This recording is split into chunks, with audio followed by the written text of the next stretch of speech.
So many people ask, why do I do what I do? And I used to say that. I spent a lot of money. I was spending basically $130 for 50 minutes in 1979, 80, 81, 82, 83 with some of the top psychologists, psychiatrists in the Minneapolis-St. Paul area. My big question with my psychiatrist was, why do I pick beautiful women in my life and I destroy them? I verbally abuse them, I put them down. Why do I do this to the women in my life? What is my penchant? What is wrong with me? And the answer was, well, what do you think was wrong with you?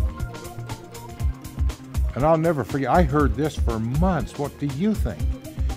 And sometimes I would, if he didn't have another client, I would take 2.5 sessions and it was cash on the barrelhead. I mean, I walked out and wrote a check.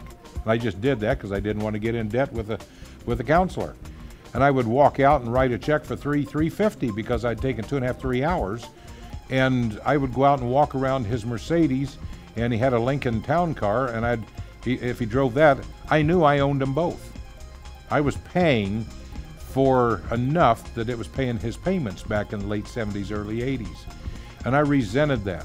I resented the fact that I would ask the question, and well, how do you feel about that? What do you think?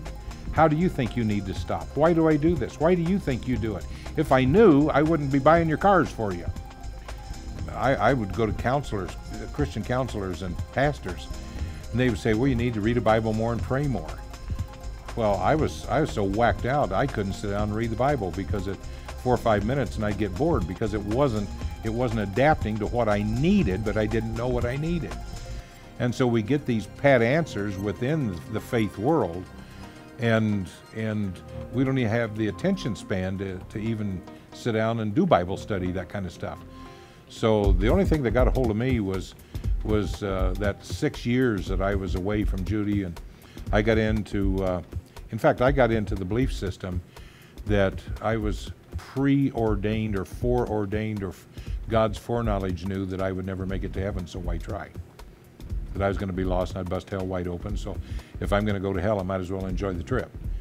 And so I got into pornography, drugs, alcohol, serial adultery, anything you get into.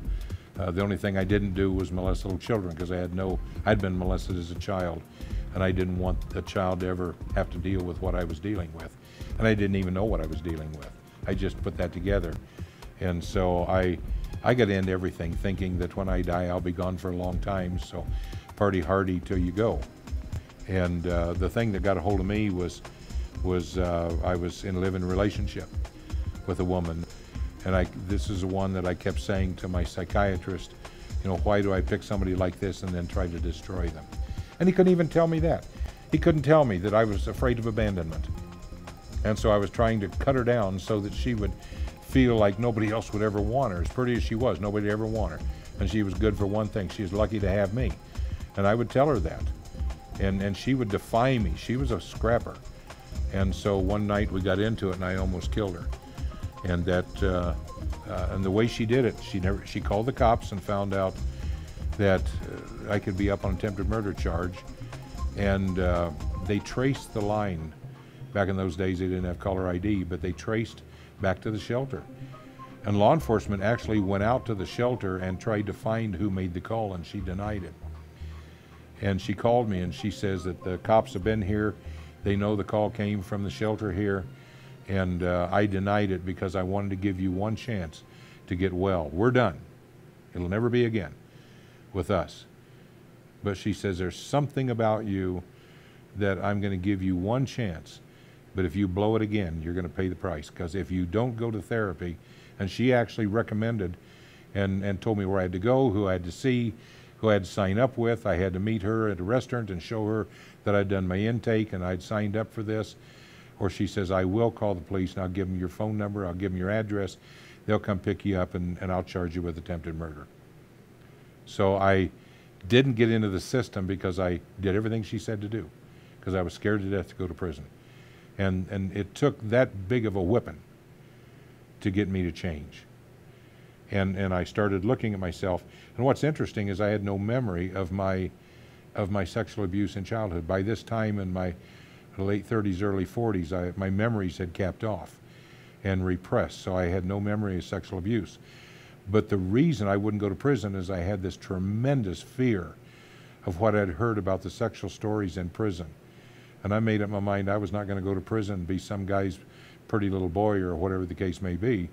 And so if I had to go to prison, I figured I wouldn't live the night through. I'd kill myself some way.